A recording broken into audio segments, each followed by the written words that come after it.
मुख्यमंत्री डॉक्टर मोहन यादव ने भोपाल के आरिफ नगर स्थित यूनियन कार्बाइड फैक्ट्री का निरीक्षण किया और अधिकारियों को आवश्यक दिशा निर्देश दिए। मुख्यमंत्री डॉक्टर यादव ने कहा कि भोपाल स्थित यूनियन कार्बाइड कारखाने से जहरीली गैस का रिसाव कांग्रेस के शासनकाल में घटी मध्य प्रदेश ही नहीं देश की सबसे भीषण त्रासदी थी। वर्ष 1984 में 2 और 3 दिसंबर की दरमियानी रात इस फैक्ट्री से मिथाइल आइसोनाइड गैस के दुष्प्रभाव के कारण भोपाल में मौत का तांडव हुआ।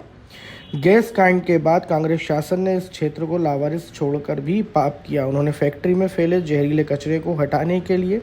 कोई निर्णय नहीं लिया और इस डरावने कांड में फैक्ट्री की भूतिया बनाने का काम किया। कांग्रेस के लोगों ने फैक्ट्री के मालिक एंडरसन को यहां से भगाने में मदद की। इसके लिए नेता प्रतिपक्ष राहुल गांधी को माफी मांगनी चाहिए। केंद्र में यूपीए सरकार रहते हुए भी इस क्षेत्र के विकास के लिए कुछ नहीं किया गया। भीषण त्रासदी जो केवल प्रदेश ने देश के अंदर भी इतनी भीषण त्रासदी इस प्रकार की गैस के निकलने से कोई हुई नहीं थी। जितना बड़ा कलंक कांग्रेस के शासनकाल में 1984 में 2-3 दिसंबर की रात को यहाँ भोपाल में इसी स्थान पर भीषण मौत का तांडव हुआ था। और बड़ा आश्चर्य है, मिथाइल आइसोनेट जिस प्रकार का ये जहर है और इस प्रकार के जहर को 25 साल तक कांग्रेस के शासनकाल ने फिर पटक कर रखे हुए लोगों के लिए इस डरावने स्थान को भूता बनाने का जो निर्णय किया था। हमारी सरकार ने कोर्ट और कोर्ट की व्यवस्थाओं में जवाबदारी के साथ निर्वहन करते हुए और आज भी हम उस तमाम जो इस घटना के कारण काल कवलित हुए, जिनकी दुखद मृत्यु हुई या वो बीमार हुए, उनके साथ सभी प्रकार की सहानुभूति के साथ उनके जीवन के उस कठिनाई के क्षण में सरकार खड़ी भी है। लेकिन आश्चर्य है, कांग्रेस ने एक के बाद एक पाप की। पहले तो इस क्षेत्र को लावारिस छोड़ दिया, यहाँ जहर पड़ा रहने दिया और इस जहर के निष्पादन को लेकर के भी वो टालामटोली करते रहे। मुझे इस बात का संतोष है कि हमारी सरकार ने गए साल जनवरी में यहाँ का सारा जहर और हमारे यहाँ के इस प्रकार के जहर से निपटने के सारे अधिकारियों को मैं बधाई देना चाहूँगा, जिन्होंने कोर्ट के डायरेक्शन के आधार पर उसका यूनियन कार्बाइड के जहर को लेकर के न केवल कोर्ट के मार्गदर्शन में उसका निष्पादन कराया, उसको जलाया, राख किया, बल्कि पूरे प्रदेश को महफूज करके दुनिया के अंदर ये संदेश दिया कि इस प्रकार से जहर के ऐसे खतरनाक रसायन से निपटने के लिए भी हमारे यहाँ के विज्ञान ने, हमारे वैज्ञानिकों ने, हमारे लोगों ने अच्छी प्रगति करके उससे निपटने के लिए मानव हानि को बचाते हुए, खासकर कोई किसी प्रकार की जनहानि न हो, इस प्रकार के प्रबंधन करते हुए उस घटनाक्रम को, अतीत के घटनाक्रम के काले कलंक को धोने का प्रयास किया। हम अपने इस राज्य के लिए, राज्य की जनता के लिए, भोपाल राजधानी है, इसका मान सम्मान बढ़ाने के लिए और कांग्रेस के कुशासन के उस कलंक को मिटा करके सुशासन के लिए यशस्वी प्रधानमंत्री के नेतृत्व में हमारी अपनी सरकार, मध्य प्रदेश सरकार केंद्र सरकार के साथ कदम से कदम मिला के चल रही है। ऐसे में जब हमने ये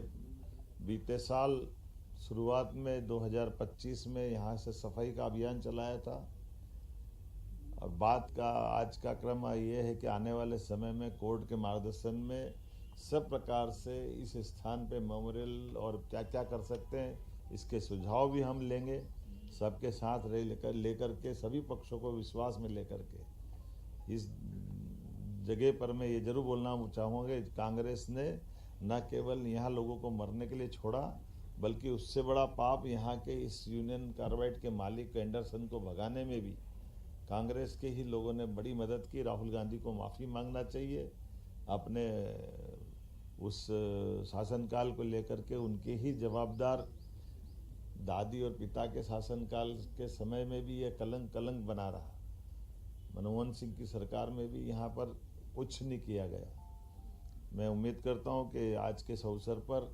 हमारी सरकार जब सब क्षेत्रों के एक एक बंद पड़ी इंडस्ट्रियों के लिए वहाँ रोजगार के अवसर भी ढूंढ रही है, नवनिर्माण के लिए भी आगे बढ़ रही है, सभी प्रकार के वातावरण से निपटने का मध्य प्रदेश अपने आप में साहस भी जुटा रहा है और मुझे इस बात की प्रसन्नता है कि हम एक के बाद एक ऐसे नए काम को हाथ में लेकर के लगातार आगे बढ़ रहे हैं। ऐसे में भोपाल को मेट्रोपॉलिटन सिटी बनाने का जो हमने निर्णय किया है,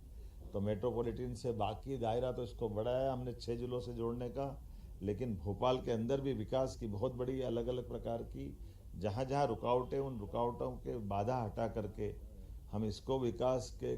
कारवां में कदम से कदम मिलने के चलने के लिए प्रेरित करने का काम कर रहे हैं। आज के इस अवसर पर मेरा आना भी उसी कड़ी का एक हिस्सा था, जब हमने बीते साल इस जहर को हटाया और ये जो जानकारी आई कि पहली बार इस कैंपस में कोई मुख्यमंत्री आए, इस तरफ झांकना भी पसंद नहीं करते थे। कांग्रेस के शासनकाल में जो हालत हुई थी, मैं दोबारा इतना ही कहना चाहूँगा कि आइए हम सब मिलकर के यशस्वी प्रधानमंत्री के नेतृत्व में लगातार ऐसे कामों के आधार पर जब जहाँ कहीं कोई घटना हुई, दुर्घटना हुई, उस दुर्घटना से सबक लेते हुए भविष्य में ऐसी कोई दुर्घटना न घटे और ऐसी घटनाओं के बाद भी हमारा समाज अपनी धारा में बहता रहे, विकास का कारवां चलता रहे। सरकार का मतलब जीवंतता, और जीवंतता चुनौतियों को सहन करके साहस से आगे बढ़ने का अवसर देती है। इसलिए प्रधानमंत्री के शब्दों में आपदा में से अवसर निकालना और उत्साह बढ़ाना जनता का, ये आज का दौर इसी बात के लिए प्रेरित करता है। आज का इतना ही कहना पर्याप्त है मेरी अपनी ओर से। आज जब मैं यहाँ से विदिशा जा रहा हूँ, हमारे माननीय सड़क परिवहन मंत्री श्रीमान नितिन गडकरी जी 5-1 मिनट में भोपाल लैंड करने वाले हैं। ऐसे में कई 4,000-5,000 करोड़ की बहुत सारी सड़कों की, राजमार्गों के भूमि पूजन, लोकार्पण की सौगात मध्य प्रदेश को मिल रही है। एक के बाद एक सिलसिले जारी हैं, जिसके बलबूते पर हमारा राज्य लगातार आगे बढ़ेगा, उन्नति करेगा। मेरी अपनी ओर से माननीय नितिन गडकरी जी का भी हार्दिक अभिनंदन, और कृषि मंत्री शिवराज सिंह जी चौहान के संसदीय क्षेत्र में हम और वो मिलकर के हमारे अपने इस भोपाल के अंदर कई प्रकार की सौगातें देंगे। बहुत बहुत धन्यवाद।